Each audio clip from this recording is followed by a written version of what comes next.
November 1942, El Alamein, Egypt. The desert wind carried sand that scratched against every exposed surface of skin, every lens, every weapon. Captain James Ashworth, Royal Army Medical Corps, had been running ambulances across this stretch of wasteland for 11 days straight. His convoy of 6 Red Cross vehicles had evacuated over 400 wounded men from forward positions. The white paint on each ambulance was caked with dust. The red crosses, once bright, now looked rust-colored in the afternoon light. Ashworth stopped his lead vehicle near a rocky outcrop. Something was wrong. The road ahead showed fresh tire tracks, British tracks. But no British vehicles should have been in this sector since yesterday. He stepped out, walked forward. 30 meters ahead, he found the first body, a stretcher-bearer, shot through the chest, still wearing his medical armband. Then he saw the ambulance, or what remained of it. The vehicle had been burned. The red cross on its side was barely visible through the char. Inside, 2 more bodies, patients who never made it to the field hospital. Ashworth counted the shell casings around the wreck. German, 7.92 millimeter. The attackers had used at least 3 automatic weapons. This wasn't a mistake. This wasn't crossfire. Someone had deliberately targeted a medical convoy. He stood in the heat for a long time, looking at what had been done. He was a doctor. He had trained for 7 years to understand the human body, to repair it, to keep it alive. The men inside that ambulance had already been wounded once. They had already survived something. Someone had made a decision to ensure they would not survive again. Ashworth drove back to the aid station without speaking. That evening he filed his report. He used precise language. He described the shell casings, the burn pattern, the position of the bodies. He used no adjectives he could not justify. He had learned in 11 days of this desert that precision was the only thing that held. 3 days later, the pattern became clear. On November 14th, a German column captured 2 British ambulances near Kidney Ridge. The vehicles vanished. The medical personnel were never found. On November 17th, those same ambulances, still bearing Red Cross markings, reappeared behind British lines. But this time they carried German soldiers, machine gunners. When a supply convoy stopped to let the ambulances pass, the Germans opened fire. 14 British soldiers died before anyone understood what was happening. On November 19th, another captured ambulance approached a forward aid station at dusk. The medical officer on duty, Lieutenant Harold Stokes, waved it through the checkpoint. He recognized the vehicle. It had belonged to his own unit 3 weeks earlier. The ambulance stopped in the middle of the aid station compound. The rear doors opened. A German soldier threw a grenade into the surgical tent. Stokes survived. 11 of his patients did not. By the end of November, British intelligence had documented 7 separate incidents. Captured ambulances used for ambushes. Medical convoys targeted without provocation. Red Cross vehicles converted into mobile gun platforms. The reports landed on one desk. General Bernard Law Montgomery, commander of the 8th Army, the man who had just broken Rommel's Africa Corps at El Alamein. Montgomery read each report in silence. His staff officers waited for a response. The general was known for his measured approach to problems, meticulous planning, careful calculation. He did not make emotional decisions. But when he looked up from the final report, something had changed in his expression. "This ends," he said. "Today." What Montgomery did next violated every principle he had followed in his military career. Every rule of proportional response, every convention of civilized warfare. And 50 years later, historians would still argue about whether he was right. Before we continue, subscribe. We tell stories from World War II that ask uncomfortable questions about war, justice, and human nature. The problem Montgomery faced was not military, it was moral, and it had no clean solution. The Geneva Convention of 1929 was explicit. Medical vehicles bearing the Red Cross emblem were protected.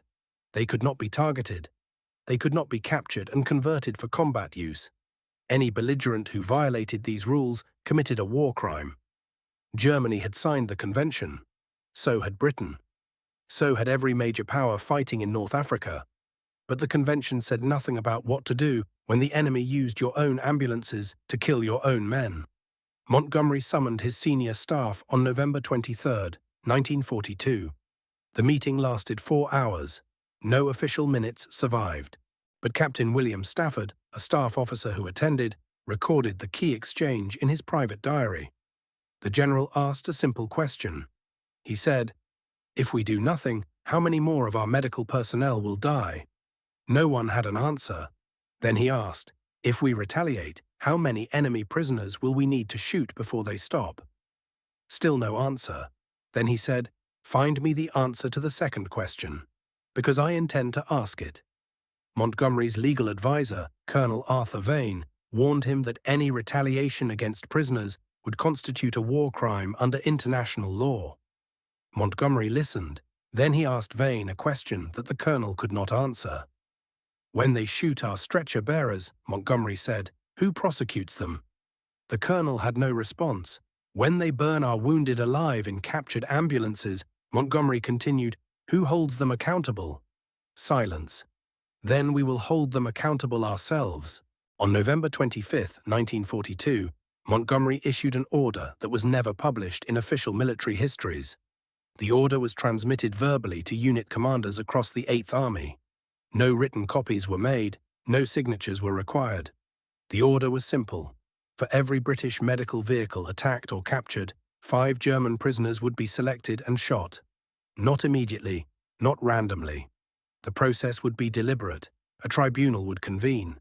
Evidence would be presented. German prisoners from units known to have participated in attacks on medical convoys would be identified. They would be informed of the charges against them. They would be given an opportunity to name others responsible. Then they would be executed. Major Thomas Holbrook, commanding officer of a prisoner of war processing unit near Alexandria, received the order on November 26th. His diary entry from that night survives. "I do not know if I can do this. These men are prisoners. They have surrendered. They have rights under the convention, but I saw what they did to Stokes's aid station. I helped carry the bodies. 11 men, most of them already wounded, killed by a grenade while they lay on stretchers waiting for surgery. What rights did they have?" Holbrook did not sleep that night. The next morning he began reviewing prisoner files. He spent the morning reviewing files. The files were thin, as prisoner files tended to be at this stage of a campaign. Name, rank, unit, date and place of capture. Physical description. In some cases, a notation about willingness to cooperate during initial interrogation. In most cases, no such notation. The men had given their names and their numbers and nothing else, which was what the convention required and what they were trained to do. Holbrook had never thought much about the prisoners before. They passed through his facility on their way to larger camps further from the front. He processed the paperwork. He ensured they were fed and that the sick were seen by a medical officer. He counted them on arrival and counted them on departure, and the numbers matched, and that was the job. Now he looked at the files differently. Each one was a person. Each one had, at some point before being captured, made decisions, had followed orders, had perhaps given orders, had perhaps done things that he would not have done in a different war, or as a different person, or if the men above him in the chain of command had been different men, or perhaps had done exactly what he would have done. There was no way to know from a file. The first 5 Germans selected for execution were members of the 21st Panzer Division. Intelligence had connected their unit to the November 17th ambush. 3 were enlisted men, 2 were non-commissioned officers. None held rank above Feldwebel sergeant. They were informed of the charges on November 28th. A German-speaking British officer read them the evidence. The captured ambulances, the 14 dead British soldiers, the testimony of survivors. One of the Germans, a corporal named Werner Brandt, spoke. His words were recorded by the translator. "We followed orders. The ambulances were captured by another unit. We were told they were legitimate vehicles. We did not know they still bore the Red Cross." The British officer asked if Brandt could identify who gave the order to use the ambulances for the ambush. Brandt named an Oberleutnant, a first lieutenant from the division's reconnaissance battalion. The Oberleutnant was not among the prisoners. The 5 Germans were executed by firing squad on November 29, 1942. Their bodies were buried in unmarked graves. No notification was sent to German authorities through neutral channels. No death certificates were issued. What would you have done in Montgomery's position? The executions did not stop the attacks. Not immediately. On December 3rd, another British ambulance was captured near Mercer Brega. On December 7th, that ambulance was used in an attack on a fuel depot. 6 more British soldiers died. Montgomery ordered 10 more prisoners selected. The executions took place on December 10th. On December 14th, something changed. A German officer, captured during a skirmish near Sirte, requested to speak with British intelligence. He was a major from Rommel's staff. He had information to trade. The major revealed that German commanders in North Africa had received new orders from Berlin. Effective immediately, captured Allied medical vehicles were to be destroyed rather than repurposed. Medical personnel were to be treated according to Geneva Convention standards. Any officer who violated these orders would face court-martial. The reason, according to the major, was simple. German intelligence had intercepted communications suggesting that the British were executing prisoners in retaliation for attacks on medical convoys. The exact number of executions was unknown, but the rumor had spread through German ranks, and it was affecting morale. Our soldiers are afraid to surrender now, the major told his British interrogators. They believe they will be shot, regardless of their conduct. This makes them fight harder. It is costing us men. It is costing you men. Someone in your command has made a calculation that is destroying both armies. The major paused. Then he added, I do not know if your calculation is correct, but I know this. It has worked. The orders from Berlin prove it. You have won this particular battle. The question is what you have lost. Montgomery received this intelligence report on December 16th. He read it twice. Then he issued a new order, also verbal, also unrecorded. The executions would stop, effective immediately. No further retaliation for past incidents. The matter was closed. But the major's question lingered. What had been lost? Captain Ashworth learned about the executions in January 1943. A fellow officer, drunk on captured Italian wine, told him the full story. They were sitting in a forward tent outside Tripoli, the wind pressing against the canvas walls, 2 men sharing what the desert had made them. Ashworth's reaction was recorded in a letter to his wife, written that same night but never sent. I do not know how to feel about this. Those Germans killed my friends. They burned men alive who were already wounded, already helpless. Part of me believes they deserved what happened to them. But another part, the part that became a doctor, the part that swore an oath to do no harm, that part cannot accept it. We executed prisoners who had surrendered. Some of them may have known nothing about the ambulance attacks. Some of them may have been following orders they did not understand. And we shot them anyway. We shot them to send a message. We shot them because we could. Is that justice? Or is that exactly the thing we claim to be fighting against? Ashworth never sent the letter. He burned it the following morning, but his daughter found a draft copy among his papers after his death in 1984. She donated it to the Imperial War Museum, where it remains in the restricted archives. The restricted classification is not about protecting British reputation, it is about protecting the families of the German soldiers who were executed. Their descendants have never been officially notified of their fate. Rommel himself learned of Montgomery's retaliation order in early 1943. His reaction was recorded by his aide, Captain Alfred Berndt, in a private memoir published after the war. The Field Marshal read the intelligence report in silence. When he finished, he said only one thing: Montgomery is learning. I asked him what he meant. He said, he is learning that war has no rules, only consequences. The British have always believed they can fight a civilized war. Now they understand what we have always known. There is no civilized war. There is only war. And the side that accepts this first usually wins. I asked if he approved of the executions. He did not answer directly. He said, I do not approve of using ambulances for ambushes. I never approved it. But I could not stop it. Some things happen in war that no commander can control. Montgomery found a way to control it. I cannot condemn him for that. This was not the only incident of its kind during World War II. It was not even the most severe. In the Pacific Theater, both sides routinely violated the Geneva Convention regarding medical personnel and facilities. Japanese forces attacked American hospital ships with submarines. American forces sometimes refused to accept Japanese surrenders after incidents of fake surrenders led to American casualties. The cycle of atrocity and retaliation continued until the war's end. In the Eastern Front, the situation was even worse. Neither Germany nor the Soviet Union consistently honored any convention regarding prisoners, medical personnel, or civilians. The death toll from these violations numbered in the millions. But Montgomery's retaliation order stands apart for one reason. It was deliberate, calculated, documented, however secretly, and executed with military precision. It was not a crime of passion. It was not an atrocity committed by soldiers who had lost control. It was policy. It was strategy. There is a category of act that war produces which resists the frameworks peacetime uses to evaluate behavior. Courts-martial are possible.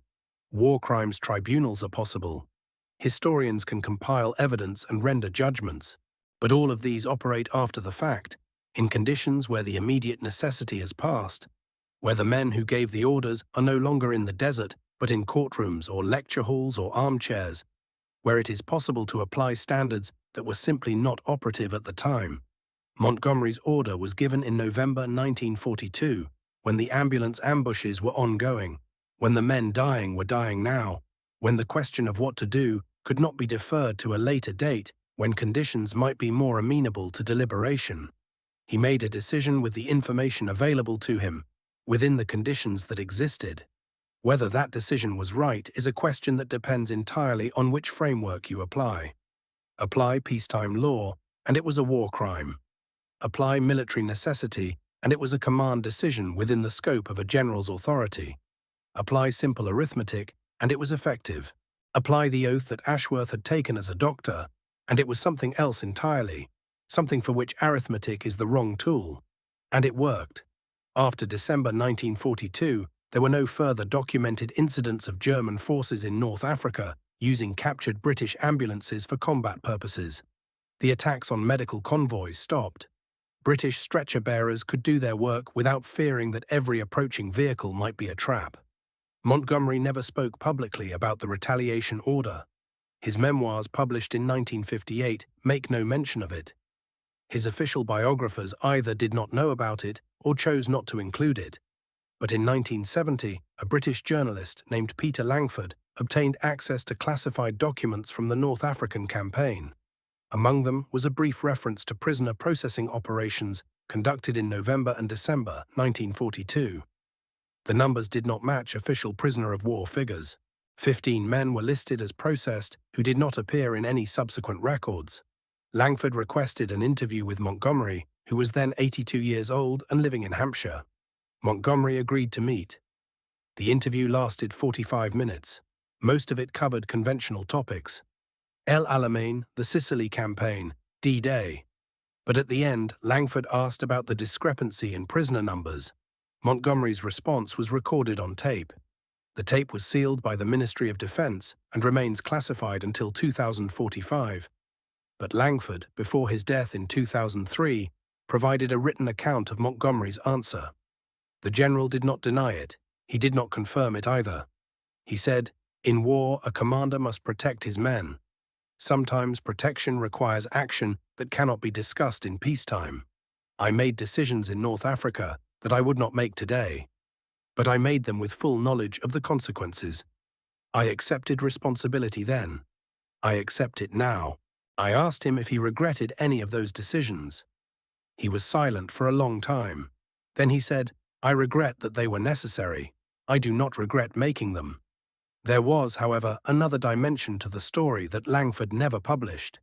He had spoken, during his research, with a retired signals officer named Fletcher, who had served on 8th Army staff in the autumn of 1942.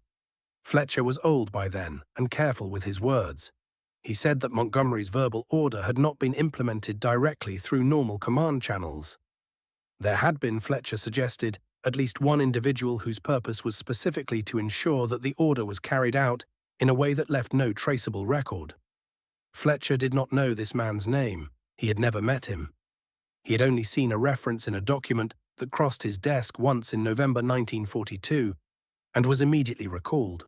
The reference described, in the language of bureaucratic euphemism, that the war produced in such quantities, an operative attached to medical liaison duties with authority to conduct prisoner processing outside standard protocols.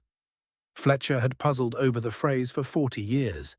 He told Langford he had never found an explanation that satisfied him. Langford noted it, filed it, and ultimately set it aside. It appeared nowhere in his published work. But it explained certain things that otherwise did not fit. The operative appeared at Ashworth's unit without orders that anyone could verify. He arrived the way dust arrived in the desert, not from any particular direction, simply present when you looked up. He wore a British Army Medical Corps uniform and carried papers that the duty officer checked once and did not check again. He spoke German without an accent that Ashworth could identify. He knew things about the ambulance incidents that had not appeared in any report Ashworth had seen. He set up a tent at the edge of the compound. He ate with the medical staff. He asked questions in a quiet, methodical way that made people answer without quite knowing they were being interviewed. He expressed no opinions. He did not drink. He went to sleep when the others went to sleep and was awake before them in the morning. The staff did not quite know what to make of him. There was a corporal named Jeffries who served as the aid station's supply clerk and who made it his business to know the function of everyone who passed through. Jeffries had a gift for this. He could determine a man's role, his unit, his likely posting and probable orders within 2 conversations. It was not a skill he had been taught. He had simply developed it, the way certain people develop an ability to read weather, from long attention to small signs. Cavendish confounded him entirely. Jeffries reported to Ashworth one morning, in the tentative way of a man who is used to certainty and distrusts its absence, that he could not make Cavendish out. He asked the right questions, Jeffries said, or rather he answered questions in the right way. But when you looked at what he had actually said, there was nothing there. It was like reaching into a pocket and finding it empty when you were certain there had been something in it a moment before. Ashworth had noticed this too. He filed it under the category of things that were true of the war in general. That certainty was a luxury, that the desert produced a particular kind of ambiguity that was different from the ambiguity of civilian life, heavier, more material, more likely to have consequences. His name, he said, was Cavendish. Ashworth asked him once what his function was. They were sitting outside after the evening meal, watching the desert go dark, the temperature dropping the way it always did in the desert, faster than anywhere else, as if the sand had been holding the heat on loan and wanted it back. "I make assessments," Cavendish said. "Assessments of what?" "Situations." He picked up a handful of sand and let it fall through his fingers. "Situations that require resolution." Ashworth looked at him. He was a tall man, perhaps 40, with eyes that seemed to process information at a rate slightly faster than a person ought to need. He had the stillness of someone who had learned long ago to make no movement that was not necessary. "What kind of resolution?" Ashworth asked. Cavendish let the last of the sand fall. "The kind that doesn't appear in reports," he said. He said it without emphasis, as a person states a fact they expect to be obvious. Ashworth did not ask again. He understood, in the way you understand things in the desert, by the quality of what is not said, that there were boundaries around this conversation, and that pressing them would serve no purpose. Cavendish spent 4 days at the aid station. He spoke to the staff individually. He reviewed Ashworth's incident reports. He spent one afternoon examining the remains of the burned ambulance that had been dragged to the edge of the compound and left there because no one was sure what to do with it. He took measurements. He photographed things with a small camera. He made notes in a book that he kept in his breast pocket. On the 5th morning, he was gone. Not gone the way a person leaves when they have said their goodbyes and loaded their kit and shaken hands at the compound gate. Gone the way something goes in the desert when the wind has been at it. The tent was there at last light and not there at first light. Private Hendricks, who had been assigned to perimeter watch, swore he never saw anyone leave. "I was watching that section all night," he told Ashworth. "All night. Nobody passed my post." Ashworth found a single item where the tent had stood. A British Army Medical Corps badge, regulation issue, polished clean. Nothing else. No note, no explanation. The badge sat in the sand as if someone had placed it there deliberately, positioned to catch the morning light. "Who was he?" Hendricks asked. Ashworth picked up the badge, turned it over in his hand. The metal was warm from the sun. "Medical liaison," he said finally. "From where?" Ashworth didn't answer. He pocketed the badge and walked back toward the aid station. Behind him, Hendricks stood looking at the empty ground where a tent had been, where a man had slept, where something had happened that he couldn't quite name. 3 weeks later, the ambulance ambushes stopped. No announcement, no explanation. Intelligence reports simply noted that German forces in the sector had resumed standard engagement protocols. Red Cross vehicles moved through the desert without incident. Wounded soldiers reached aid stations alive. Colonel Morrison filed his report to 8th Army headquarters. The document, later found in declassified archives, contained 7 pages of operational details and one curious sentence near the end. The situation resolved through means outside normal command channels. No further action recommended. Ashworth never saw Cavendish again. He asked about him twice, once to a signals officer who might have known something, once to a staff colonel who definitely did. Both times he received the same response: blank stares, as if he had asked about a person who had never existed. There was no medical liaison attached to this unit in October, the staff colonel said, checking his roster. "I don't know who you're referring to. He was here for nearly 2 weeks. Tall man. Spoke perfect German." "I'm afraid you're mistaken, Captain." Ashworth understood then that some questions were not meant to be answered. He stopped asking. The war continued. El Alamein became a victory. The desert campaign became history. Ashworth moved with the 8th Army through Tunisia, through Sicily, through Italy. He treated thousands of wounded men. He watched hundreds die. The work consumed him in ways that left no room for questions about a man in a medical corps uniform who had appeared and disappeared like smoke.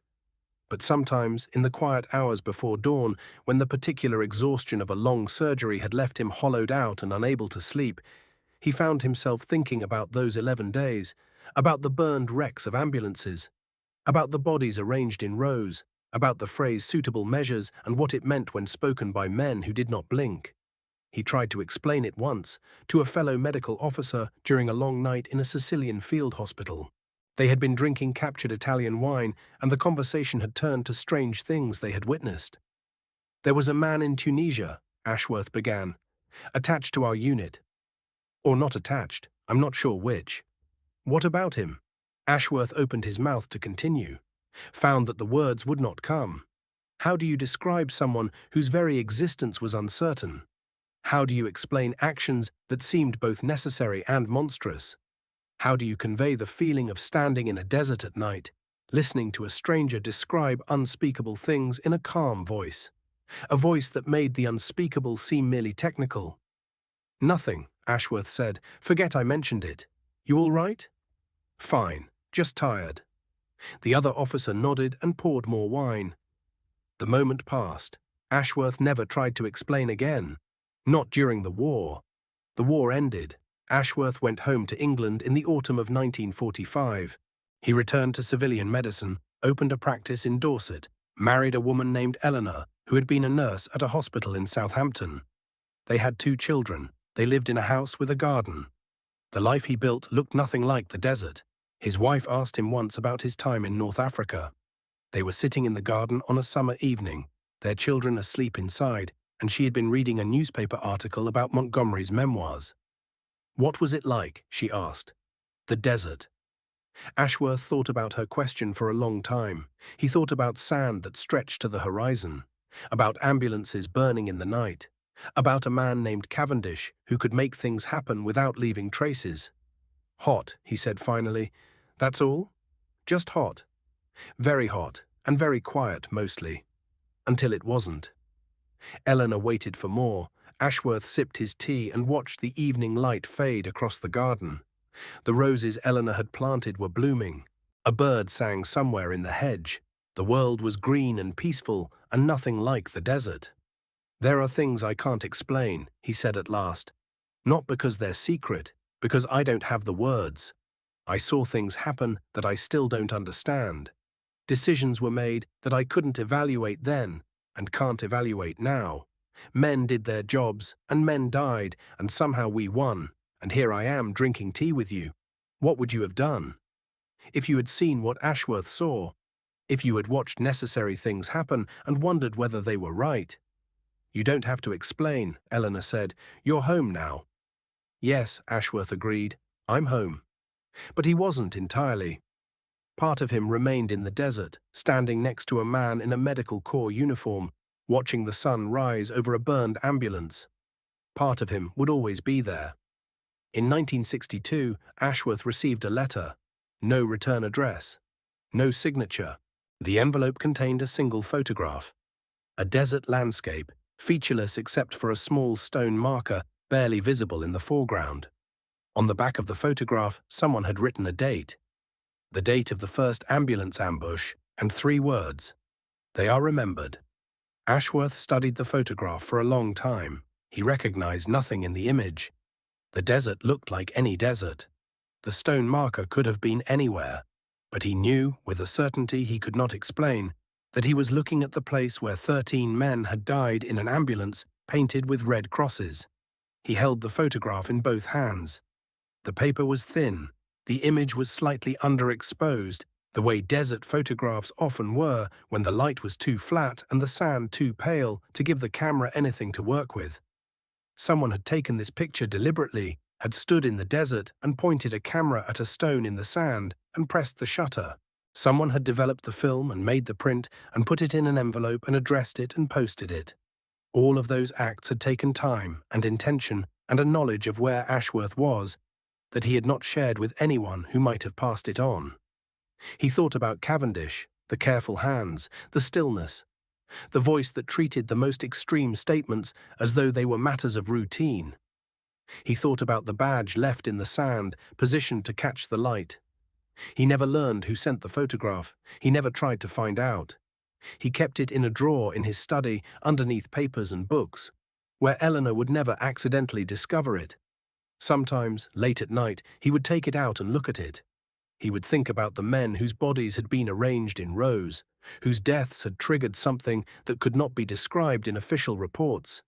He would think about the moment the ambulance ambushes stopped, not the announcement of it, because there had been no announcement, the silence of it. The way 1 week passed without incident, and then another week. And slowly, without anyone saying so, the nature of the desert changed. The stretcher-bearers moved differently. They no longer checked the horizon each time a vehicle approached. The unconscious calculation that every person in a medical convoy had been making, the calculation of risk against distance, against the likelihood that the next approaching vehicle was not an ambulance at all, that calculation simply ceased. The threat was gone, and everyone felt it before anyone said it, and no one asked why. This was what Cavendish had done. Whatever the mechanism, however it had worked, this was the result.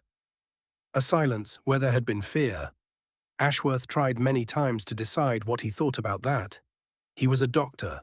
He understood, better than most, the weight of an oath taken seriously. He had spent his career operating within a set of principles that existed precisely because without them, medicine became something other than medicine. The prohibition against harm was not merely a rule. It was the foundation of everything. Remove it, and what you had left was not a degraded version of medicine, but something with a different name entirely. And yet, he had carried the bodies out of Stokes's aid station. He had counted 11 men, each of whom had already been wounded once, each of whom had survived something that should have killed them, each of whom had arrived at a medical facility because the rules of war, the rules that both sides had signed, said that such facilities were protected. Those men had trusted the rules. The rules had failed them. Was Montgomery wrong to respond? Was Cavendish wrong to be the instrument of that response? Was Ashworth wrong to say nothing, to ask no questions, to pocket the badge and keep the photograph and let 40 years pass in silence? He did not know. He had never known. This was the thing about the desert that he could not explain to Eleanor, could not explain to anyone. Not that the decisions made there were terrible, though some of them were, but that they were not clearly wrong. That was the worst part. You could look at what had been done, turn it in your hands the way he turned the badge, examine it from every angle, and not arrive at a verdict. Not because the evidence was insufficient, because the question was unanswerable, because the kind of wrongness that mattered in the desert was a different kind from the kind that mattered in a garden in Dorset, with roses blooming and a bird in the hedge. In the autumn of 1967, Ashworth attended a medical conference in London. During a reception, he found himself standing near a display about military medicine in the Second World War. Photographs lined the walls, documents filled glass cases. One photograph caught his attention. A group of medical officers standing in front of a field hospital, somewhere in the desert, sometime in 1942. He stepped closer, examined the faces. There, in the back row, barely visible, stood a tall man in a medical corps uniform. The photograph was grainy, the face indistinct. But Ashworth knew. He was certain, in the way you are certain about things that cannot be proven. He flagged down a conference organizer. "This photograph," he said. "Do you have records of who's in it?" The organizer consulted a binder. "Let me see. This was taken in October 1942, near El Alamein. We have names for most of the officers in the front row, the ones in the back." She shrugged. "Unidentified. That man there." Ashworth pointed. "In the back. Has anyone ever asked about him?" "Not that I know of." "Why? Did you know him?" Ashworth looked at the grainy face, at the man who had explained necessary things in a voice like sand shifting between his palms. "No," he said. "I don't think anyone knew him." He walked away from the display. He spent the rest of the reception by a window, holding a glass of wine he did not drink, looking out at a London street where people walked in coats and scarves, hurrying toward their evenings, their warmth, their lives. None of them had ever stood in the desert at dawn next to a man who could vanish without tracks. None of them had ever needed to. He was glad for them. He was also, in a way he could not have articulated without sounding like a man who had lost his mind, slightly sorry. Not because the desert was good, it wasn't. But because the questions it asked were real. The questions Eleanor's garden asked, the questions Dorset asked, the questions the medical conference asked, were also real, but they were smaller.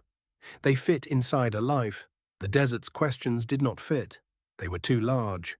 You carried them around, and after a while you stopped noticing the weight, the way you stopped noticing the weight of your own body, but they were always there, pressing down.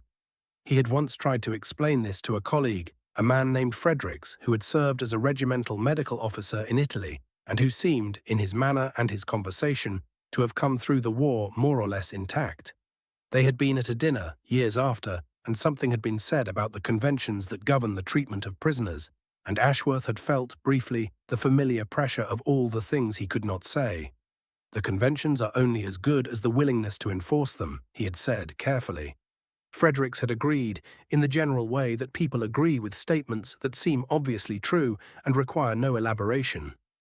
And when no one will enforce them, Ashworth had continued, "What then?" Fredericks had looked at him. He had the direct gaze of a surgeon, the look of a man who has spent years attending to things that require clear sight, undistorted by what you hope to find. He saw something in Ashworth's face. "You're asking something specific," he said. Ashworth had stopped. He had held the thing back the way he always held it back.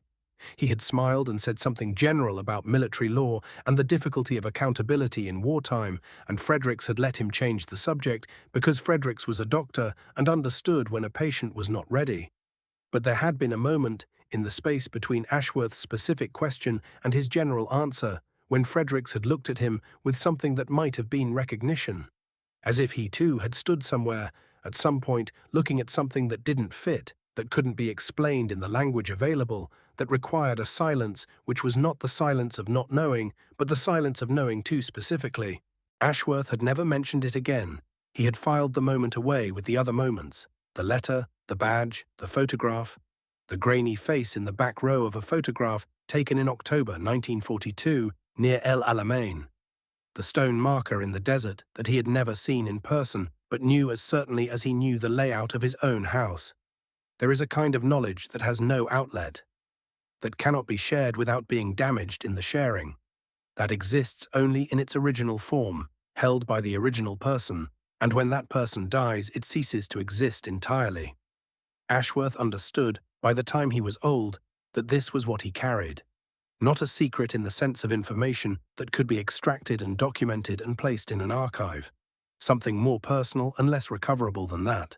A set of experiences whose meaning depended on the exact combination of things he had seen and done and understood.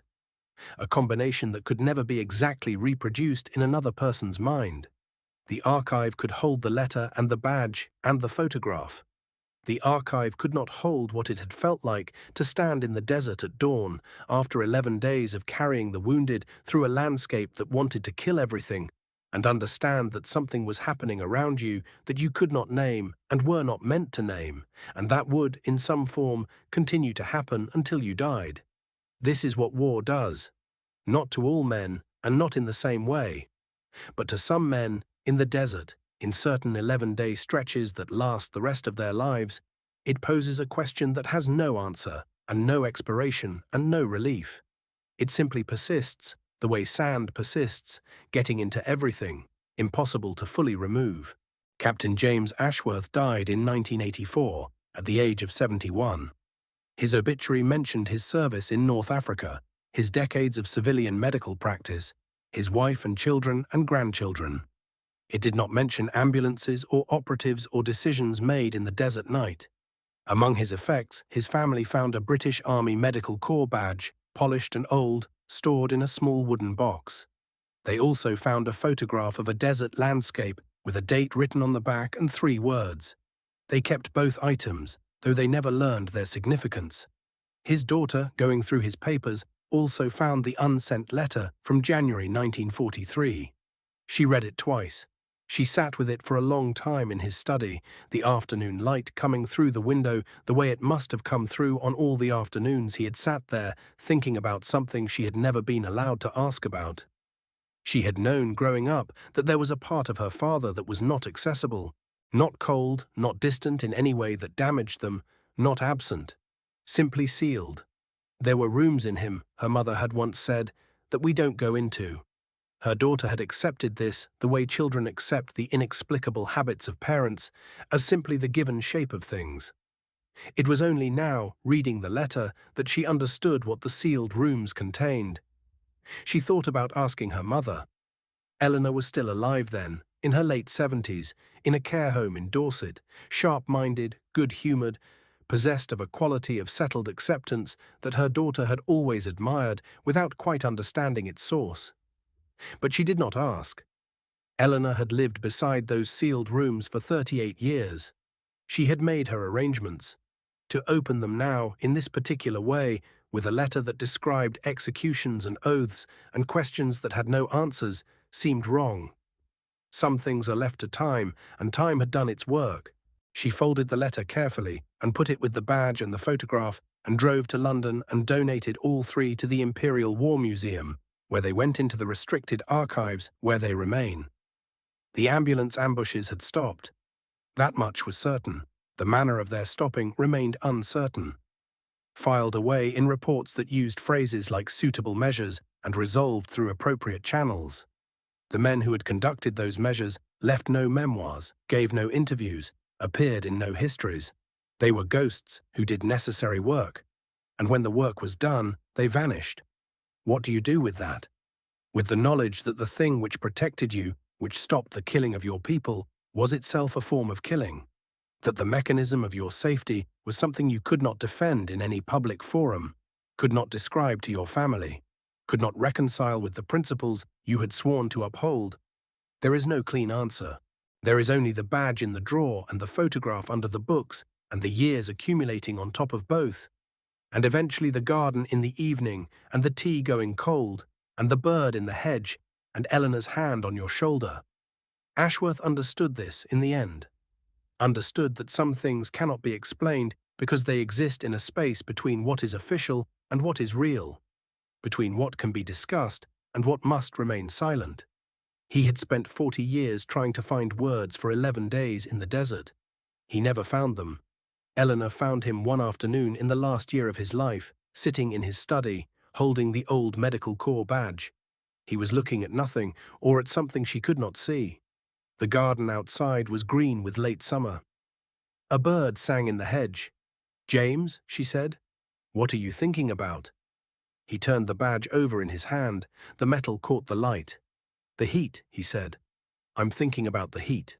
Eleanor came and stood beside his chair and put her hand on his shoulder and did not say anything.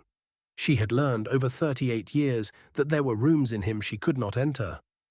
She had made her peace with that. She loved the rooms she could enter.